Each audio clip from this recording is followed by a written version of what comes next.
Okay, are we ready for folks to start streaming in? I think we are. Okay, great. Let me remember how to work Zoom here, and we'll be good.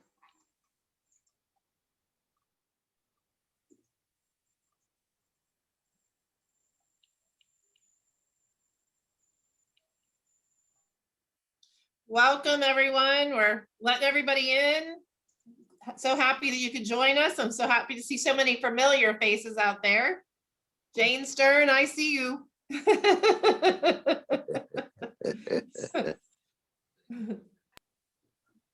Great that you could join us this evening. We have a great summit in store for everybody. So come on into the room. Make sure you're on your favorite chair, or at least a comfy one, as we engage in a conversation. So we're gonna wait for more folks to join us. We have over 200 signed up for today's summit, which is an awesome amount of folks to join.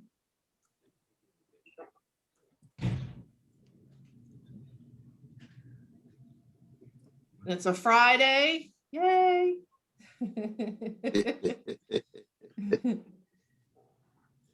Demetrius, we're excited that you're here joining us too, and Tammy as well. And Mr. Glover, our phenomenal singer. How you doing, Madam President? Great to see you.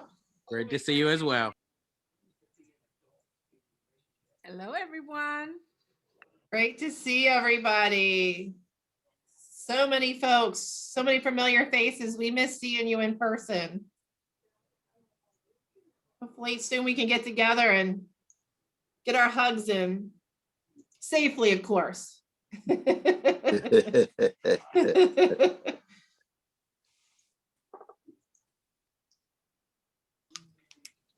you're coming in, if you haven't muted your microphone, we ask that you do so, please.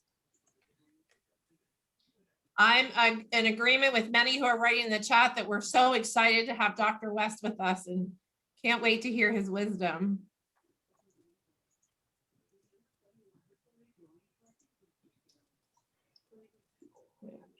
We have the whole state well represented here. So I'm looking in the chat.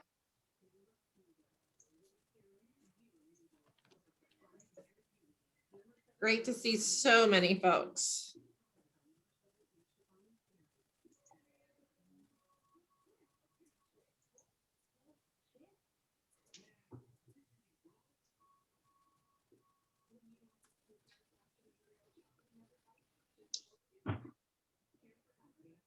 Again, we want to welcome you to our 2021 Racial Social Justice Summit. We're going to get started in about a minute or so. The numbers are rising, so people are coming in. We want to make sure everyone has this chance to join us. While we wait for our members to enter, we're going to ask that you rename yourself. This is going to help us in the process when we do breakout rooms later on. So if you have trouble, you can let us know through the chat box and send us a private chat to either Beth, myself, and we can help you with that. So what you will do is put a number in front of your name indicating the region that you're in. So 1, Jane, and she, her, the pronoun that you best identify yourself with. Where do we do that? So if you look at your picture on Zoom, there will be 3 little dots. You will hover on that, and that's going to give you the option to hit more. And when you do that, you will see an option to rename yourself. So you'll scroll down to rename, and you can do that through that function. So just so you, sorry, just what I was gonna say, just so you know, the West is Carroll County and everything west of Carroll, Frederick, Allegheny, Washington, and Garrett. Our urbans are Howard, Anne Arundel, Baltimore, Montgomery, Prince George's, and Harford County. You can go in with our urbans. And then our east is everything on the Eastern Shore from Cecil to Worcester and Wacomico, everything on the eastern shore or on the other side of the bridge. And our south is Charles, St. Mary's, and Calvert.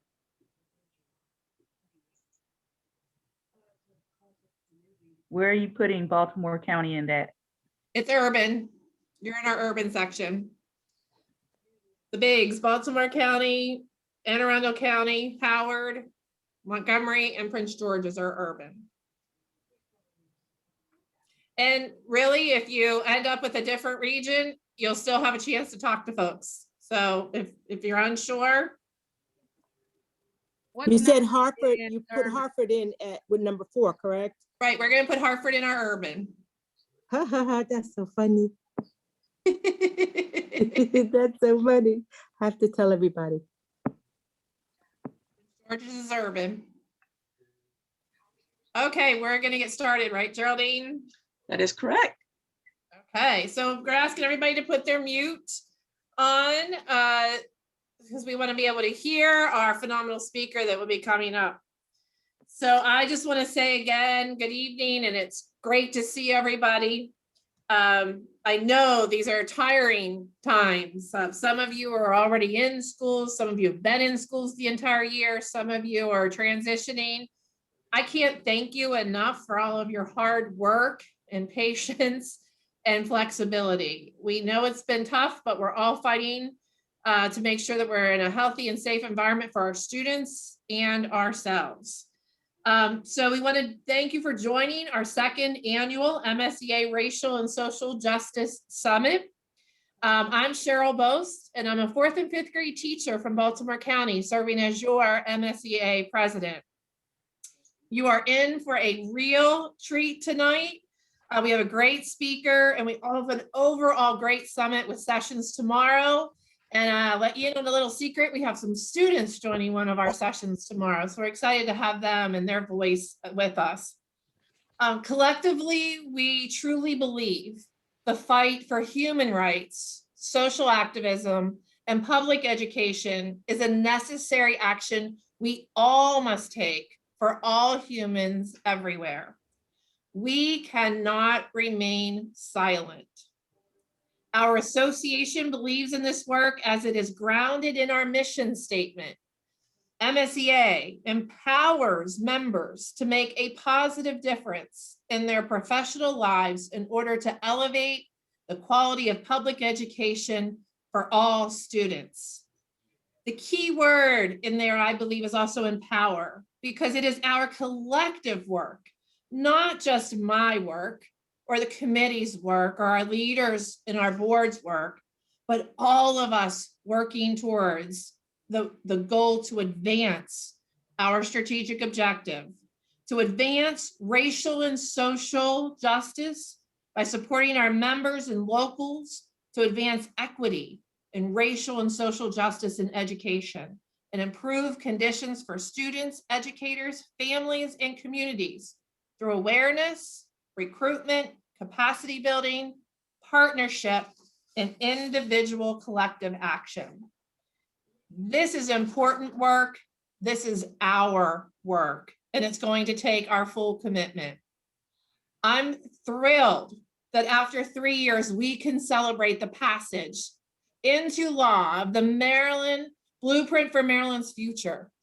Woohoo! A once-in-a-generation investment and plan of action to address the longstanding inequities in our public schools. Its passage took all of us, and it'll take all of us to be vigilant as we make sure that this bill is implemented and really delivers on the promise for a better public education for all students. We will recover from this pandemic, and we will work collaboratively to support each other and work to provide just schools and a just society. I'd like to now introduce our MSEA Vice President, Doug Prouty. Doug? Thank you, Cheryl. Welcome all. We are so glad to have you here tonight. We look forward to hearing from Dr. West, and we look forward to our workshops tomorrow morning. I want to recognize and thank the members of the Human and Civil Rights Committee for their incredible work to help put together this summit. And also recognize our board of directors, Joe Coughlin, our treasurer, Russell Leone, Erica Chavarria, Tanya Martin,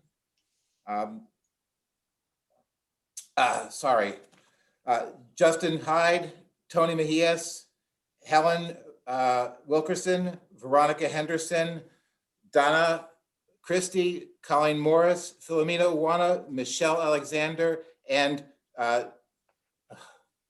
I'm sorry, and Teresa Dudley. Big thanks, of course, to our staff, Beth Ramey and Jolene Duvall, for helping us with the meeting this evening. Back to you, Cheryl. Thank you, Doug, and thank you to all of our leaders. Participants, it is my pleasure to introduce our very special guest. You saw a sneak peek of him and his words of wisdom if you attended our Martin Luther King celebration. Dr. Cornel West is a professor, philosopher, author, and activist. He holds joint appointments at Harvard University as the Victor S. Thomas Professor of the Practice of Public Philosophy and as a professor of African American and African American Studies. Dr. West draws intellectual contributions from multiple traditions, including Christianity, the Black Church, democratic socialism, and neo-pragmatism. Among his influential books are Race Matters and Democracy Matters.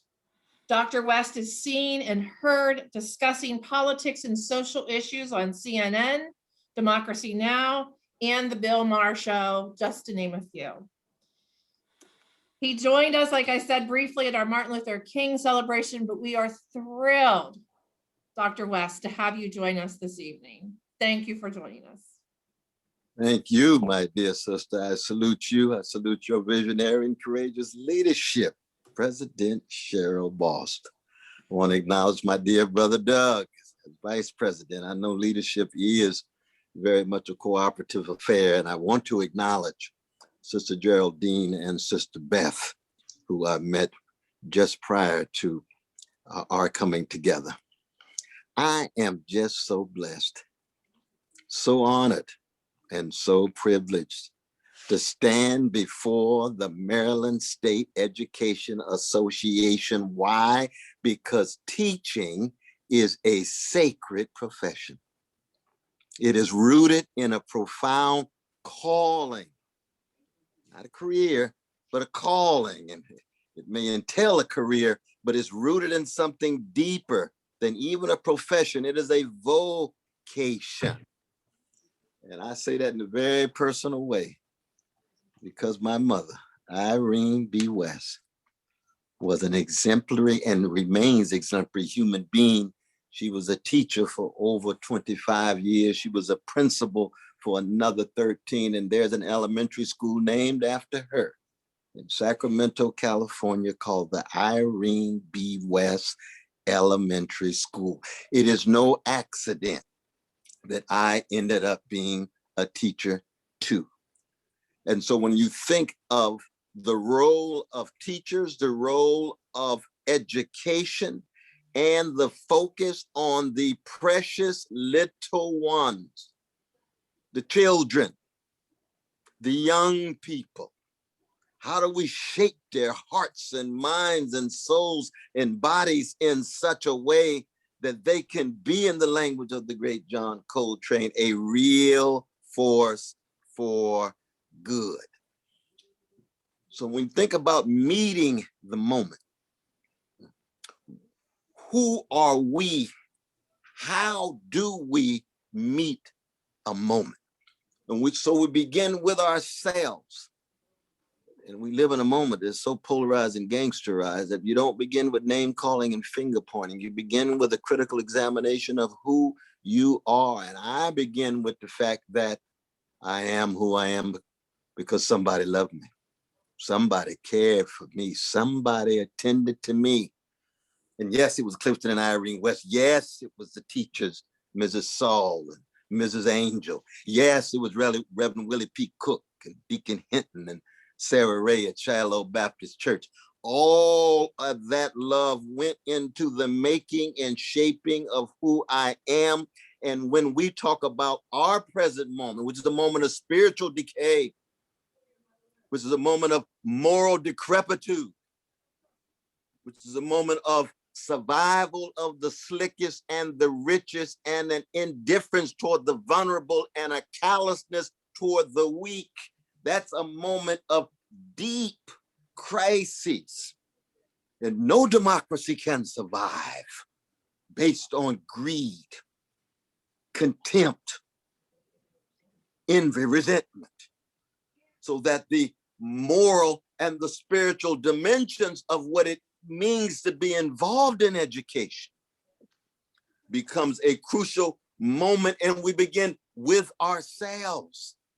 How do we become the very agents of truth and the condition of truth to allow suffering to speak? Everybody suffering. I don't care what color, what gender, what sexual orientation, but national identity. Human beings, precious, full of dignity. And as a Christian, I would even say sanctity. But we know from all of our different traditions, religious and secular, we human beings have the capacity to cultivate what is required in order to become forces for good.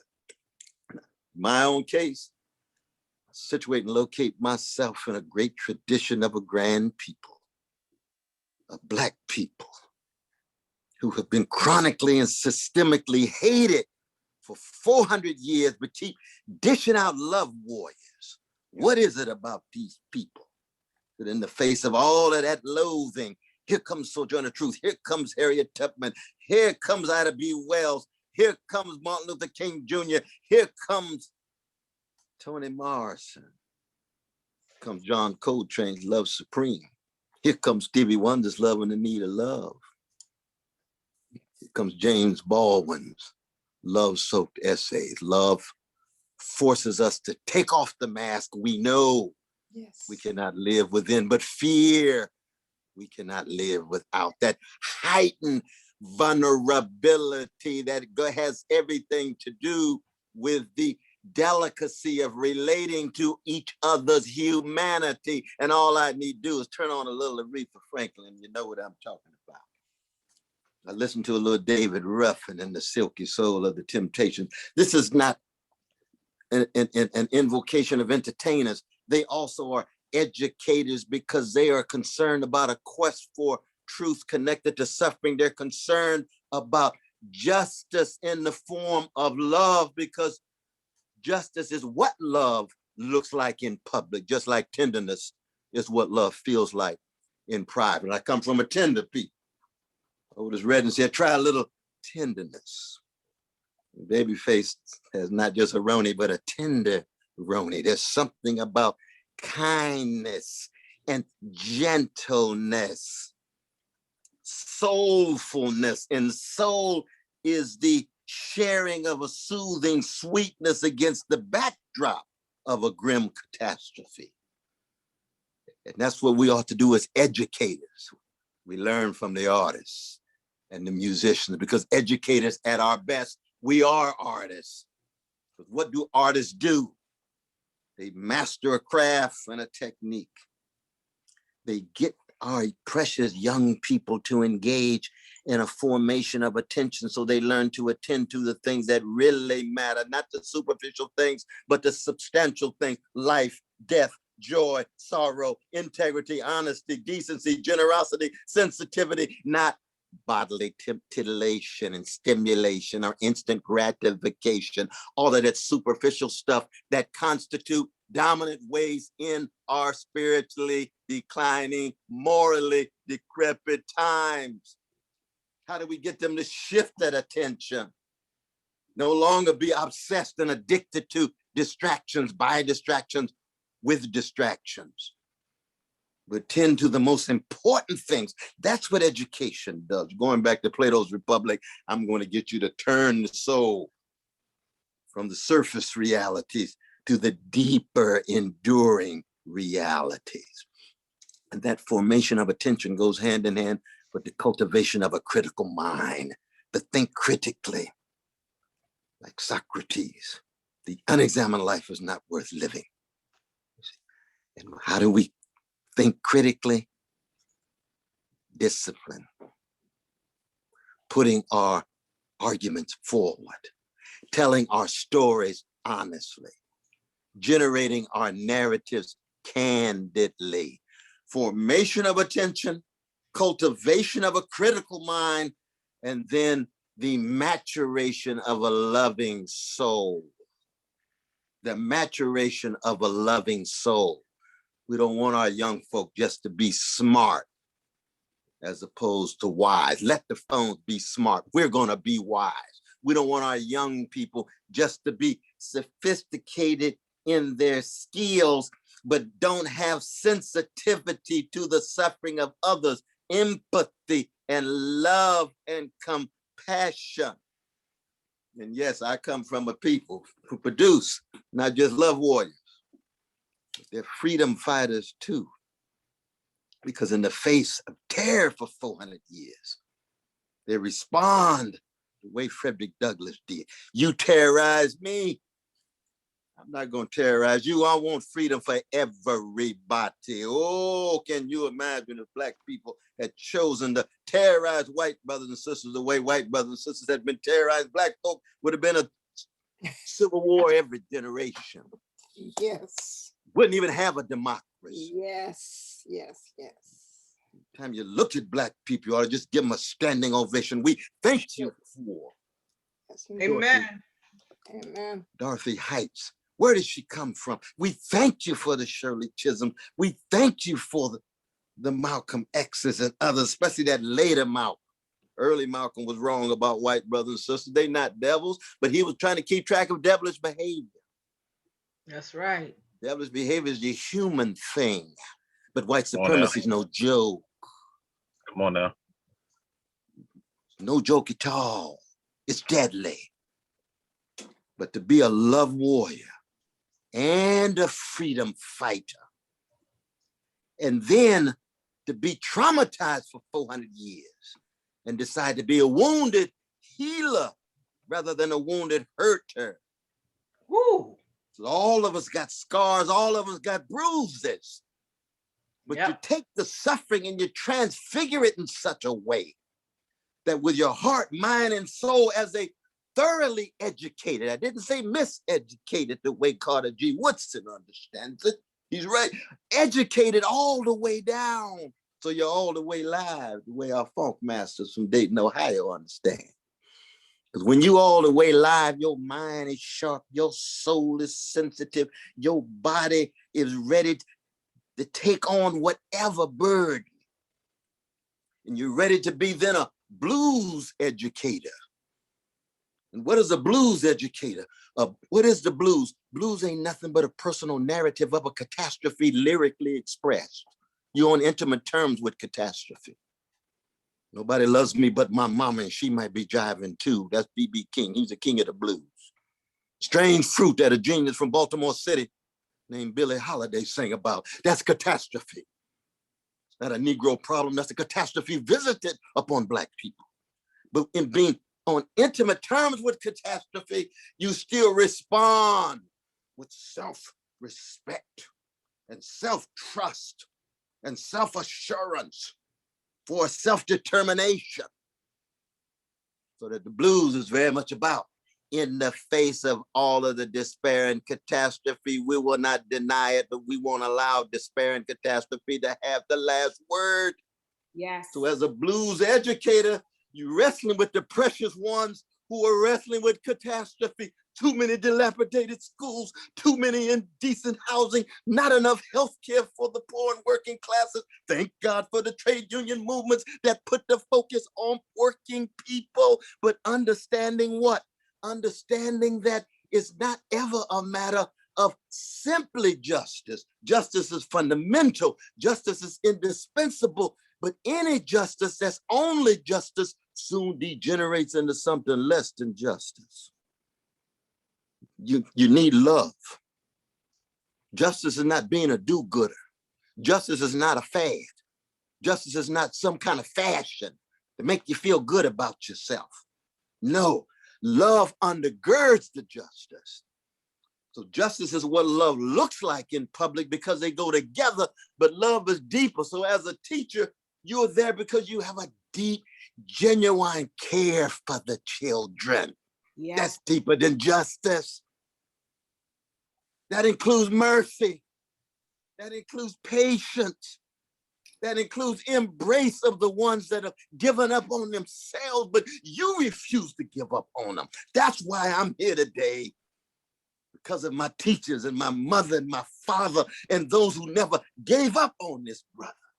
And I'm not going to give up on anybody because I'm a living example. I'm a testimony of what teachers can do to keep a particular life together, a community together that preserves a tradition that's always looking for that justice grounded in genuine care and concern. Our Jewish brothers and sisters talked about Hesed, one of the great gifts of Hebrew scripture to the world.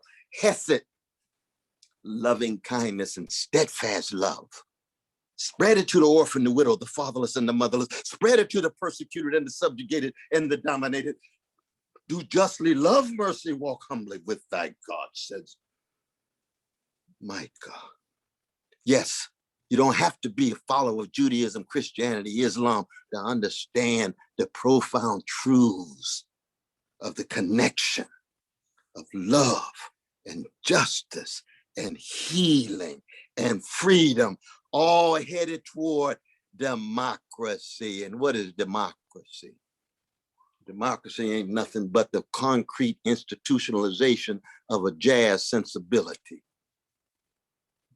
Because lift every voice is the anthem of Black people. And democracy is about lifting your voice. But it doesn't say lift every echo. You can't be an extension of an echo chamber and have a democracy. You got to learn how to find your voice. And you can't be a blues woman or a jazz man without finding your voice. You can't be a copy. You can't just be an imitation or an emulation. You got to be a creation. And we try to move our children, move our precious ones of all colors from just copying everybody, being conformists. Find out who you are, and your voice is just like your fingerprint. Ain't nothing, nobody in the world like you. And you the only one got that fingerprint.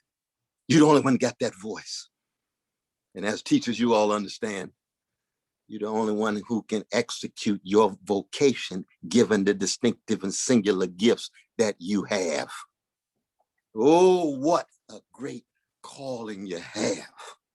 And I want to end on a note of joy, because our culture of impunity and lack of accountability and lack of answerability and lack of responsibility, especially those at the top, organized greed at the top, institutionalized contempt of poor and working people too much at the top. Yes, places like Harvard too. I got to deal with it every day. That's why I'm in but not of the place. Just like I'm in and not of the world. But the key is finding the joy in what you're doing, in your calling, in your vocation. Talking good. Because once you got the access to that joy, you got something that nobody can take away. And that joy is connected to memories that nobody can erase. And that constitutes the wind at your back for the hope. Never give up on the children. And hope ain't got nothing to do with optimism. Black people have never been optimistic about America. But it had nothing to do with pessimism either. Because don't be surprised by evil or ever paralyzed by pessimism. You got to get fortified in order to fructify. You got to get ready in order to engage in your deeds, in your actions. And hope is going to be as much a verb as a virtue. Hope is not a mood. It's not a feeling. It sets a standard. And as long as you stay in motion, as long as you engage in your actions, as long as you keep your connection to excellence, moral and spiritual at the highest level, and then are willing to give of yourself, empty yourself in order to empower others, then you're ready for the tradition that I'm talking about. That's the train that Curtis Mayfield was talking about when he said, people get ready, don't need no ticket, just get on board. That's the caravan of love that the Isley brothers are talking about. That's the love train that the OJs were talking about. Not just songs, but ways of life, modes of being in the world. And that's the only way you can bring together that justice, that love, that freedom, that healing, that education at its deepest level. I'm not talking about cheap schooling.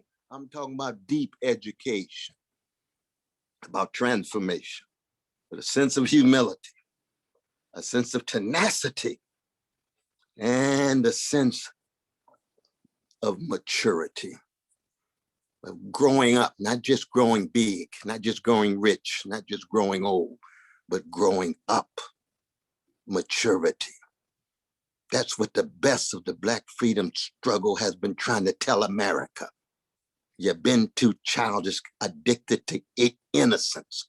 When you're gonna grow up, when you're gonna have the sensitivity, when you're gonna have the vision, when are you actually gonna create the democracy that you put on paper, but yet to put into practice in the way in which it ought.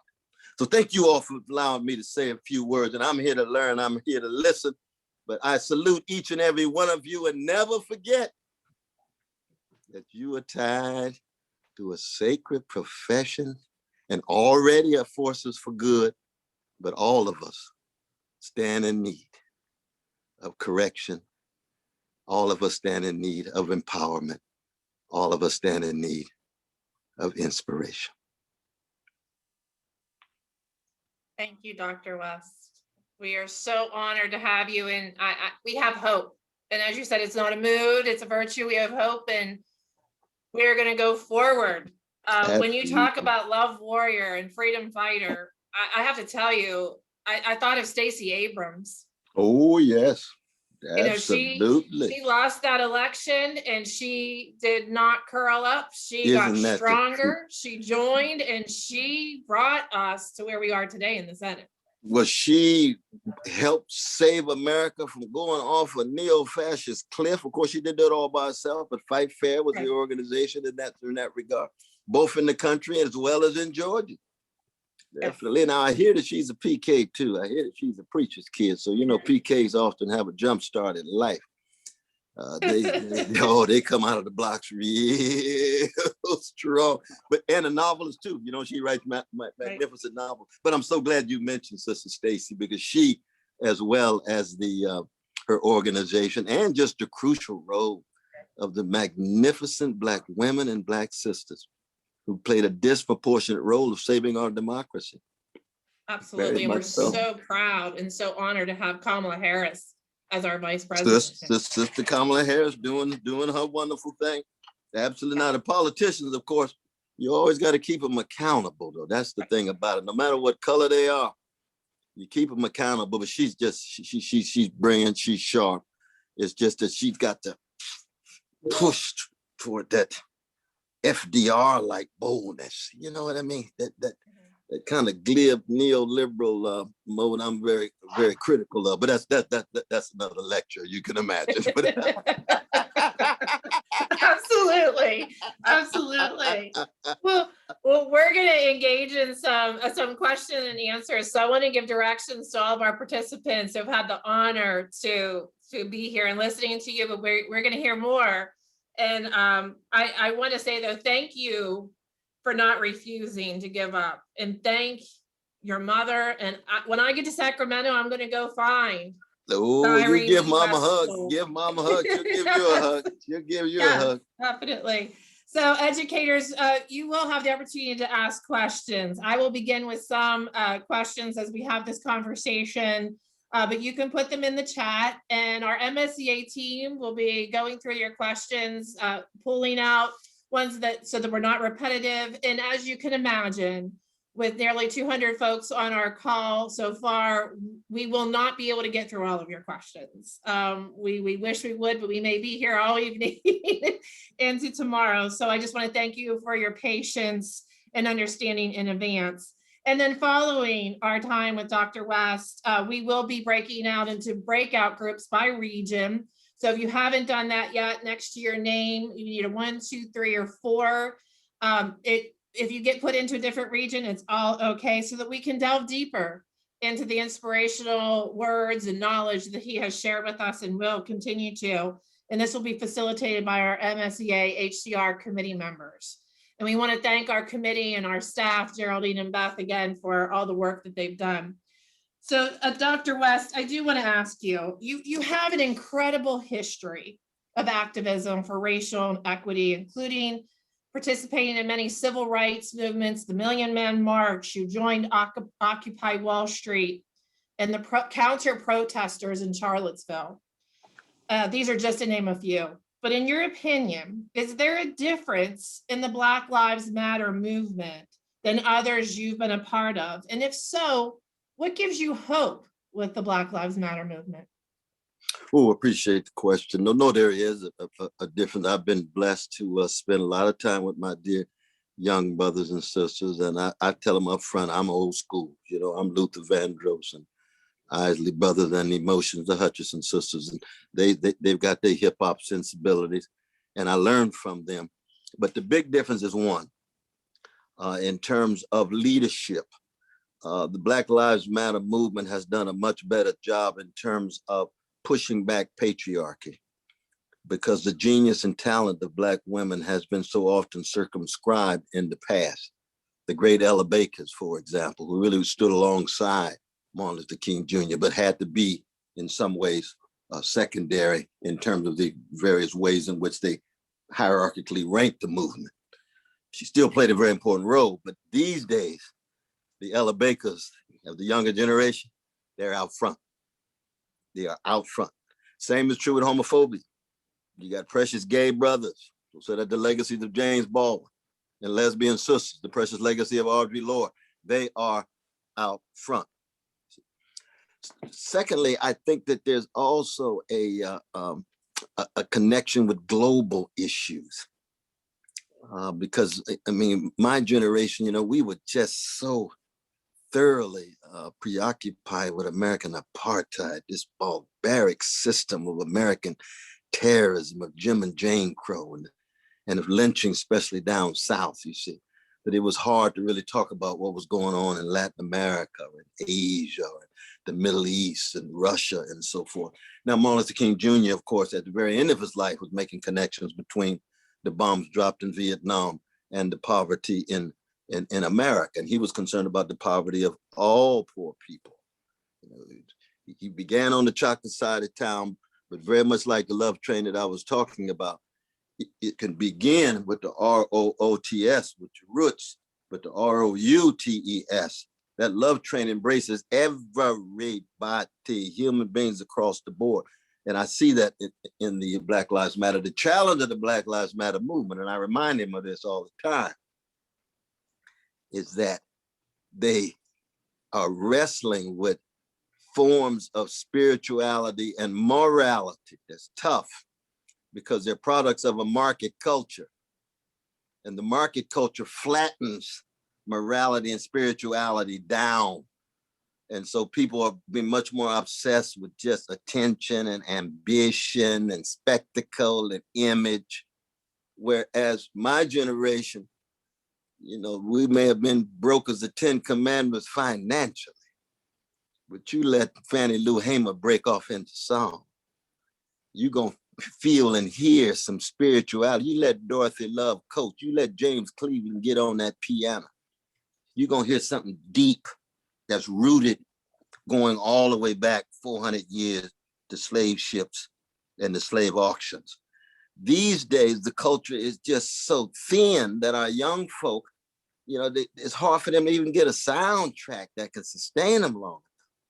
I mean, you got Kendrick Lamar and a few others, but when they really want a soundtrack, they got to go back to Curtis Mayfield and the others, because Curtis is a genius beyond genius. He got deep spirituality, and I keep telling them, no matter how smart and organized and whatever you are, if you don't have that deep love and that deep sense of compassion that I was talking about, then you're going to end up with just a group of bodies, a group of persons who are hungry for celebrity, hungry for prosperity, and downplay magnanimity. Downplay, and magnanimity is what? Greatness of character. Of character. And this is the role of educators. You want to shape mind, heart, body, soul. You want to give them the skills so they can gain access to a job. No doubt about that. You want them to be able to gain access to resources. No doubt. But if you miss out on character and integrity, then you got a problem. I'm sorry to go on so long. I'll cut back, but Oh no, you're awesome listening to you and learning so much. And when you talk about the energy of the youth, but yet you also give caution to the movement, is there a way that you think that we can make sure that this becomes even a greater movement and we can leverage the energy of the youth to bring about real systemic change, real change? yeah, but I mean, the thing is, as you know, though, there's always circumstances over which we have no control. When we talk about meeting the moment, I mean, the 60s was a particular moment. Nobody had full control of it. Nobody would have known that Emmett Till's death would lead toward this magnificent social movement at Rosa Parks deciding to stand up for justice by sitting down on the bus. Who would have thought that would have been the catalyst? We just don't know. Same was true with our dear brother, George Floyd Jr. You just don't know. But when it does take place, you've got to be prepared. You got to be equipped. You got to be ready. And that's what I meant by having the spiritual and moral armor that Ephesians 6 in the New Testament, you see. You have to put on that full armor. Have our young people put on their intellectual armor, their scientific armor, their moral armor, but also political in terms of collectivity. That's the reason why the trade union movement is so very important. And we should say something about the trade union movement, because our society these days, you know, is so racially polarized that you have to have context in which brothers and sisters of all colors are able to dig deep in their humanity. So it's not a matter of just going across the color line, but it's a matter of making the humanistic connection, soul to soul, person to person, while it's also across the color line. And that's multiracial solidarity. And the trade union movement at its best has that kind of genuine multiracial solidarity. Absolutely. Yeah. There's a term now in our culture. And, you know, recently I had a brief conversation with some family members who aren't in the same political spectrum that I'm in. But we were talking about cancel culture. And I heard in a previous interview of yours that you stated no democracy can survive with a cancel culture. Can you elaborate on that statement about cancel culture? Well, absolutely. I mean, one, it cuts against what I was talking about before in terms of lift every voice. See, everybody has to be able to lift their voice, and people therefore do have a right to be wrong. I mean, there's going to always be people who disagree with us. That's going to happen at the Thanksgiving table at home. You got people who disagree, and they're going to disagree in the community. They're going to disagree in our society, but it's very important that you try to mediate the disagreements with a mutual respect, but you have to hear those voices. You can't hear those voices if you're canceling folk out. And if you begin to cancel folk out, sooner or later, it's going to come to your house. You're going to get canceled. Mm-hmm. So it's almost as if you got to defend people's right to raise their voices to make sure that the cancel culture itself does not become so ubiquitous that one's own voice won't be heard. Now, that does not mean that you don't have strong critique. It doesn't mean you don't have accountability. But the idea of somehow thinking that you can suppress voices and you can suppress dissenting voices, or you can suppress voices by means of canceling them, I think it has an authoritarian sensibility. It doesn't have a democratic sensibility. I couldn't agree with you more. And unfortunately, as it becomes divisive, you want to cancel this and you want to cancel that. And as you said, we're not listening and finding those commonalities. And so I'd like your advice, as our union is on a journey to be part of the movement to eradicate institutional racism. Beautiful. And in your experience, how do we listen to opposing views to achieve our goal? In order to build solidarity, not only within our own organization, but across constituencies with different interests or different histories? Well, first thing to keep in mind is that solidarity is not the same as unanimity. Unanimity is everybody speaking in one voice. Now, we have a cause, and that's very important. We don't have a brand, we got a cause. Because a brand can homogenize something just for the market. But when you're a serious freedom fighter and love warrior and wounded healer and educator in the trade union movement, you want the cause of justice. It's different, just a brand. You're a cause of justice, but you know that there's a whole lot of different voices that need to be heard in terms of coming to terms with what that justice is, how to best to promote that justice and so forth. That's why you have to have a fluidity. You have to have a democratic accountability that's flexible enough to be able to hear the voices, but still at the right time, meet the moment, at the right time, act, at the right time, intervene, as it were. And you know, in that way, I think solidarity has to be understood in this jazz-like way. And we understand it in terms of Mary Lou Williams' band or Duke Ellington's band. Everybody's got their own voice, bouncing their voices off against other voices. You're not trying to suppress anybody else's voices. Johnny Hodges, you sounded good tonight, brother. You sound good every night. I'm not trying to suppress your voice, but when it's time for me to blow my solo, you're gonna sit down and I'm gonna blow my solo. And when we come back together, Duke's gonna orchestrate and conduct this thing in such a way that we've all come together in a solidarity, but we have a cacophony of voices. Now see, jazz is symbolic democratic action. That's really what it is. You see, if you want to know what jazz looks like and democracy looks like and sounds like, you got jazz-like demonstrations in the street. You got jazz-like elections. You got jazz-like music. Thank you so much. As we are continuing on this journey, we're always learning and embracing others. I'm going to go to a couple of our participant questions that folks have asked.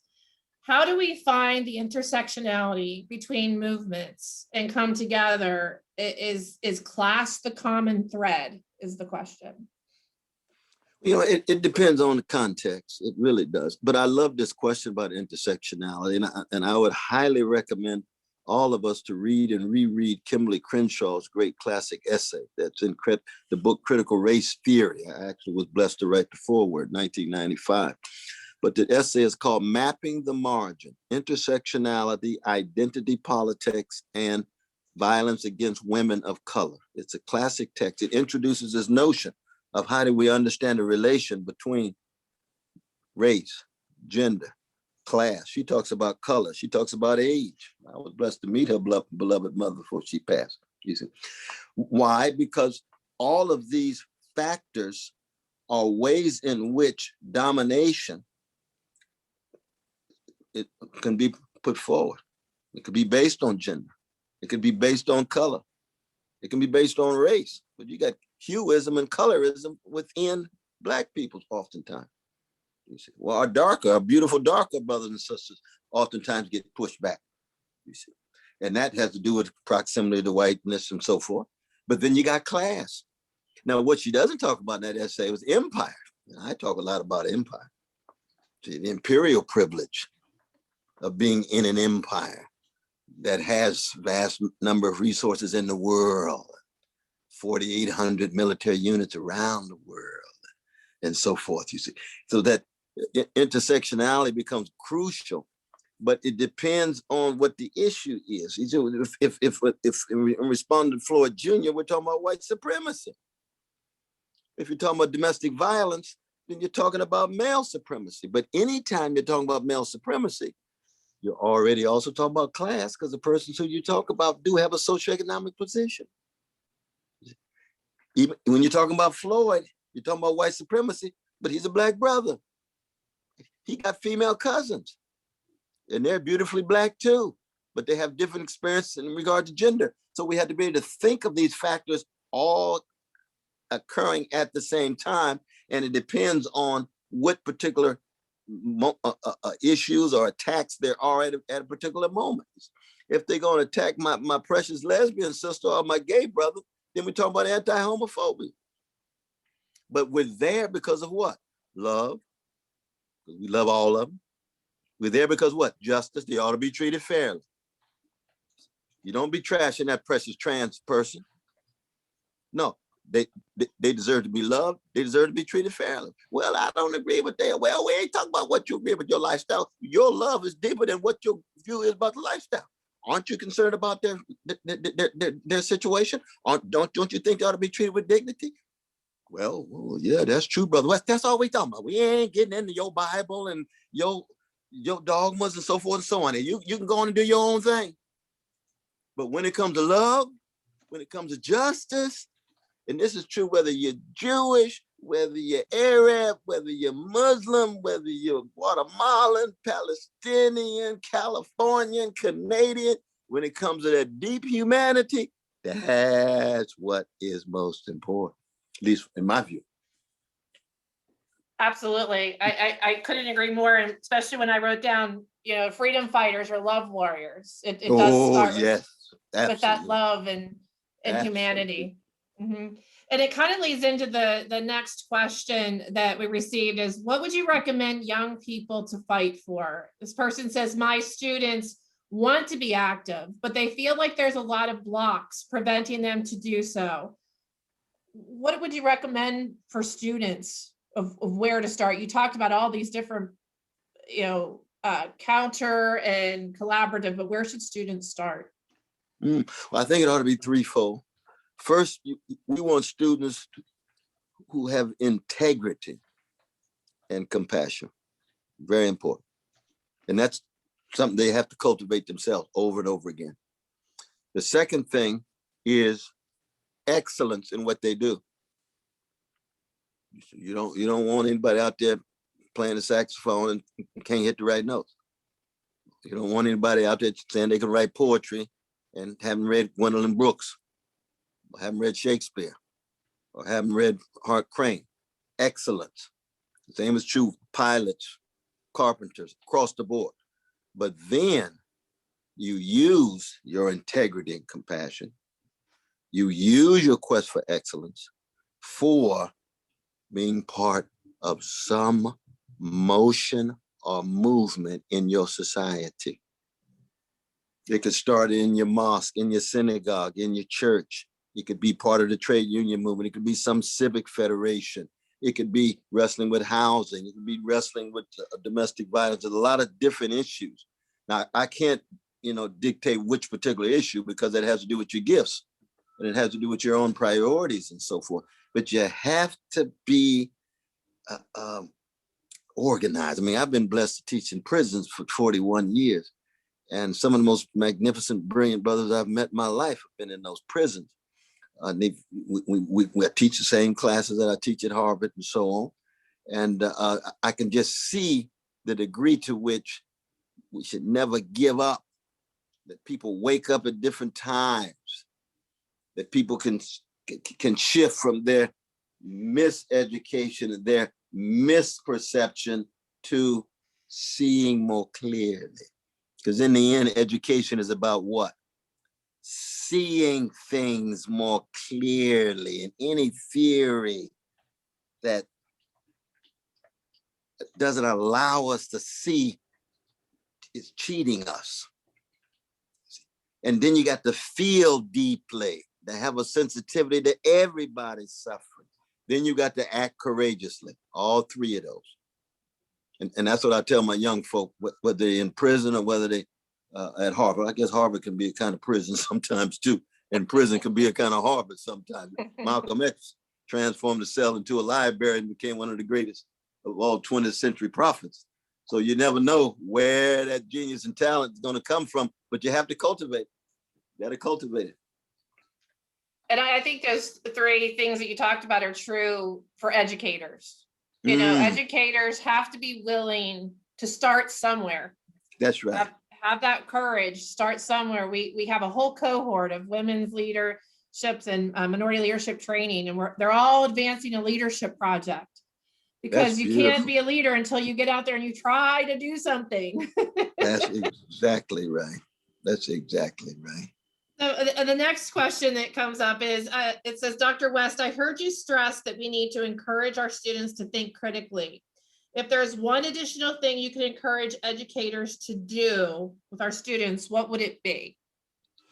I think we have to be examples. I mean, young folk these days, they'd rather see sermons than hear sermons. So it's one thing to talk about critical thinking. It's another thing to enact it, embody it right in front of your students so they can see it.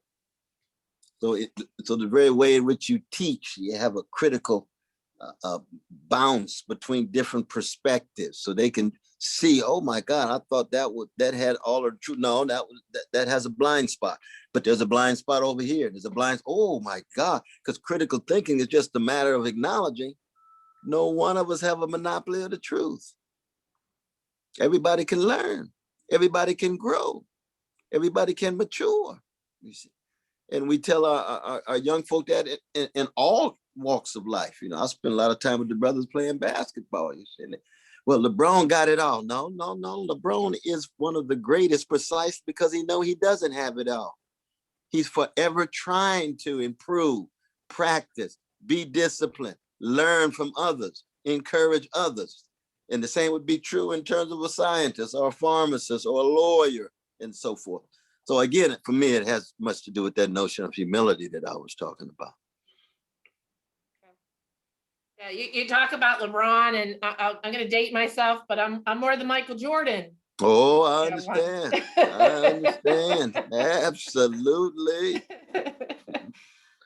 So we talked about critical thinking, but there are several questions that have come up, talking a lot about curriculum that is delivered to our students now. And one of the questions I know it deals with is, how can we push for a real anti-imperialist framework within our classrooms and curriculums? Well, again, I would just talk about it in terms of truth. If you're going to tell the truth about America, you got to say something about the land and the people on the land who were on the land before Europeans arrived. So you end up with a settler colonial society, British Empire, the Portuguese Empire, the French Empire, Dutch Empire, you know, New Amsterdam, that was before New York, right? So it's just a matter of, we're going to come to terms with the truth of the country so that the labels, you see, anti-imperialist, yes, it does in fact acknowledge we're talking about empire, but in order to really tell the truth, then you have to say something about imperialism. You can't tell the truth about the country without talking about the racism, not beginning with slavery. You know, you get this all the time in this neoliberal chatter. Oh, slavery was the original sin of the United States. No, we got to tell the truth. It was the indigenous peoples first, and then slavery. See, we don't have to downplay Black suffering, downplay if somebody else is suffering by uplifting Black suffering. You're just telling the truth. Both of them were crimes against humanity, you see. But then you got to say something about the fact that the women play different roles on the plantations and so forth. You're talking about gender. And the same would be true in terms of on the white side of town. You know, there's no such thing as the white community. Yes, there's such a thing as white skin privilege, but the white poor people in Appalachia, they got qualitatively different experience than the white elites at Harvard. They got very different access to resources. They have very different life chances. So anytime you talk about the truth of anti-imperialism, anti-racism, and what have we just say, look, young folk, we're gonna allow suffering to speak. And this suffering gonna come from a lot of different ways. And we're gonna be so attentive to the humanity of those who suffer. We're gonna take their voices so seriously that this curriculum is gonna look so much different than what it often looks like. And it ain't got nothing to do with political correctness. It's got to do with truth. And once you understand that suffering, then what is your response? How do you treat people fairly? How do you have compassion, justice? You see what I mean? That to me is the important way of getting at that issue of acknowledging the crucial role of empire, because people have been denying empire for so long. You talked also in the previous question about modeling and being those models for our students. It's well known that we do not have a diverse teaching force, especially in our country, in our state. Do you have any thoughts? I mean, you're as an educator, your mom was an educator, and how can we entice, recruit, and more importantly, keep educators of color in our public schools? Yeah, it's a good question. No, I think we just have to be vigilant and say that we want Black folk, brown folk, indigenous folk, Asians, women, white folk. We've got to try to expand to the best of our ability, given this truth that we're pursuing.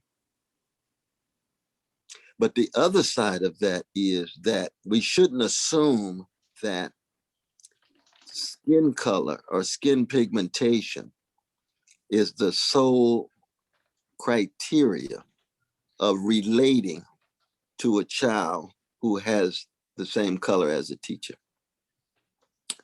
If a white teacher and a white child have the same color, but the teacher doesn't care, you still got a problem. You got a Black teacher and a Black child, and the Black teacher doesn't care enough, you still got a problem.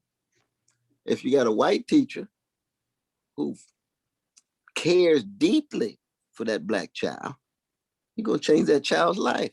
You ain't gonna let no color get in the way. So as much as I want more Black brothers, my dear Black brothers, and I want my Black sisters, my dear Black sisters, that the problem is we got to get deeper. You see, when we talk about racial identity, a lot of people just want to weaponize their skin. No. Let us go back to Ella Fitzgerald. Was Ella Fitzgerald Black? Beautifully Black. But what was it about her Blackness? It was grounded in integrity. It was grounded in solidarity. She could sing George Gershwin, she could sing Cole Porter, she could sing Duke Ellington, and she could probably get funky if she wanted to, but we didn't get a chance to see that too much because she was a cosmopolitan global person, you see. And the same is true with whiteness.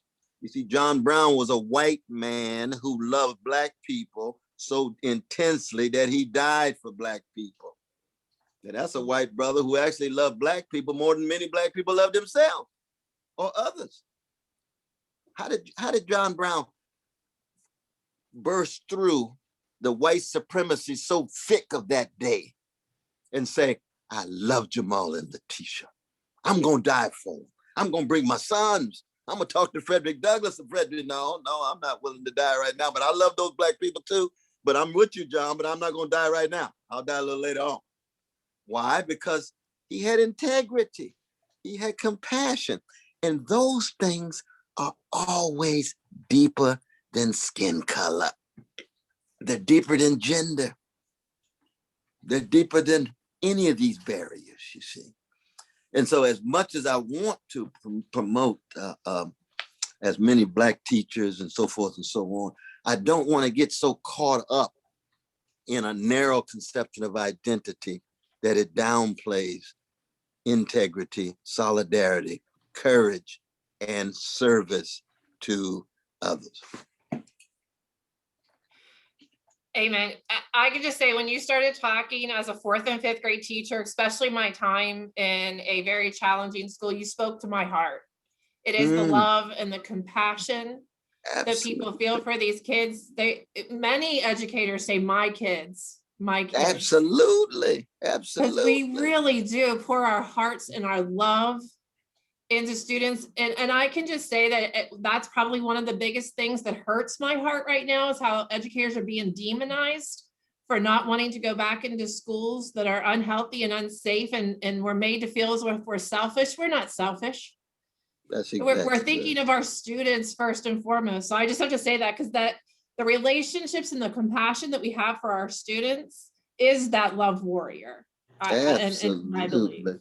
And the thing about it is when you live in a culture that's just so obsessed with making money and profit and greedy and cold-hearted and mean-spirited and with raw ambition and just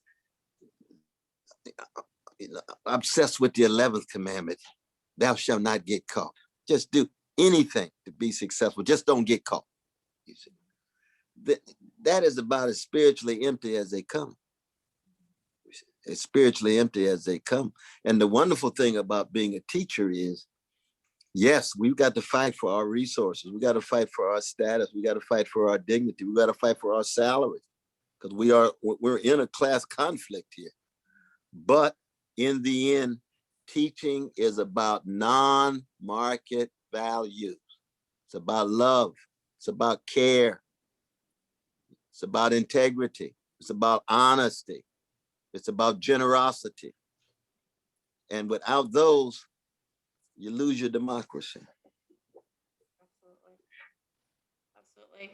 So we've gotten lots of questions for folks. So I'm going to ask a final question, but I'm also going to ask you, kind of two at the same time, if you could recommend to us some books that we can then send out in an email afterwards, because lots of people are asking for additional resources and books that you would recommend. So we'd love to have some of those recommendations from you. But I've learned that you usually ask this question of your students, and it is, what will they talk about when you die? What did you live for, and what did you risk? What is one message you want to resonate with the educators that are listening tonight? Yeah, that's a wonderful question. See, I tend to begin on notes of gratitude of those who love me so deeply. So I think there's got to be some connection between the legacy that you leave and your acknowledgement of those who came before. Now, in the Black Freedom Movement, it's called Sankofa, that you refuse to step forward until you are in connection with the best of your past. And the best of your past could be just the sparkle in your grandmama's eye, or it could be the smile on your father's face, or it could be the way your uncle walked that made you feel as if you were glad you were alive. Those are the things that constitute wind at your back, that allow you to be the force for good. So when the worms get your body, we won't talk about what happens to the soul and other things, but when the worms get your body, people will have to say, there went a human being who tried the best of their ability to keep alive the best that was bequeathed and transmitted to them. And they gave their all. I would think I would recommend the teachers listen to a song by Gene Chandler, written by the genius Curtis Mayfield, called Just Be True. Where he said, I've given you all of me and plan to give even more, baby. Now, see, that's emptying yourself. A teacher just gives everything to the students and then tells them, and I'm going to give you even more. He said, oh, Miss Bowles, Miss West, this is just something I didn't know I was worthy. I didn't know anybody could treat me like this other than my mama or my daddy. That's right. That's I'm your teacher. I'm giving you all. And when you look then at the history of the intellectuals and the writers who write books like that, right? You want to read Carter G. Woodson, The Miseducation of the Negro. You want to read W. Du Bois's Souls of Black Folk. You want to read James Baldwin's The Fire Next Time. You want to read John Dewey's Individualism, Old and New, or his great text, Democracy and Education. You want to read Muriel Rukeyser's great poems. You want to read, we could go on and on. I would read Khalil Muhammad's new book, The Condemnation of Blackness, new in terms of published about 15 years ago. It's the best thing written on race. He's here at Harvard, but which is to say, you know, he's a truth teller over against a lot of the Harvard hypocrisy, you see. what would be some others? I would say just listen to some Donny Hathaway. Just listen to a couple of albums by Donny Hathaway, because text come in the form of not just words, but also notes and the silences between the notes. I couldn't agree with you more. Music is its own education. Absolutely. Own education for us. Absolutely. And I'm gonna be old school. The music today just doesn't bring that. Oh no, you're right. That's exactly right. You know, that you were right about that. You were right about that. But you know, there's a reason for that, because the dumbing down of the music is a form of spiritual warfare against our children. Because if your music is real dumbed down and tied just to bodily stimulation and instant gratification, the kids are not going to be able to cultivate the very deeper values and virtues that they end up being hungry for as they grow older. So they end up living lives more and more that are joyless, even as it's connected to insatiable pleasures. So they get titillated as much as they can, but their soul is still empty. And they might never, ever learn how to love. You can't love without being vulnerable. You can't love without being open. You can't love without taking a risk. It can't just be bodily. So it's just a matter of either manipulation or transaction. That's not the most important thing in life. And we produce the whole culture. It's a spiritual nightmare that we've produced. And what happens when you end up with folk who have such a difficult time cultivating intimacy because they're fearful of opening themselves, either because they themselves have been mistreated and abused so much, or they're fearful of taking the leap. And you can't go through life without taking a leap if you want to know what love is. And if you're not willing to leap, it ain't gonna be no love. And go on and spend time with your lust and run up against the wall and recognize in the end that you lost out on what life was all about. Dr. West, you are definitely a force for good. Oh, you can. You salute to mom and dad. Salute to mom and dad. Absolutely, absolutely. We all wouldn't be here if we didn't do that. And that's the truth. And we're all so blessed and fortunate to have been able to spend this time with you and hear your inspiration, your words. I'm truly honored to have been able to talk with you and ask you questions and learn from you. It's truly been my honor. And on behalf of all of our educators and staff here at MSEA, we thank you, thank you, thank you, and continue your inspirational journey as a love warrior, freedom fighter, and all that you do for everyone. No, thank you so very much, my dear sister. And I salute all of the brothers and sisters of all colors in the Maryland State Education Association. Keep being the force for good that you are, and know you can continue. You can continue to escalate, intensify, and then be able to revel in the joy. Absolutely, absolutely. We're honored. And now we're going to break into groups so folks can continue to discuss your words and your inspiration. So before we break into those groups, I just want to remind everybody that we're back here tomorrow at 9 a.m. We have 5 great sessions planned. We also have a speaker. And I'll let you know on the new opportunities to empower your students of color. We have 4 students as part of the Minority Scholars Program, 4 or 5 students who will be joining us. And I think hearing from students is critical to the work that we're doing. So everyone, you're going to be put into breakout rooms, have great discussion, and we'll be back tomorrow. You'll leave from those breakout groups and we'll be back tomorrow. We will collect the titles of the books that Dr. West shared and make sure that those get out to you. We will see you all shortly. Hello. Hello. Hello. Hello. Hello. Hi.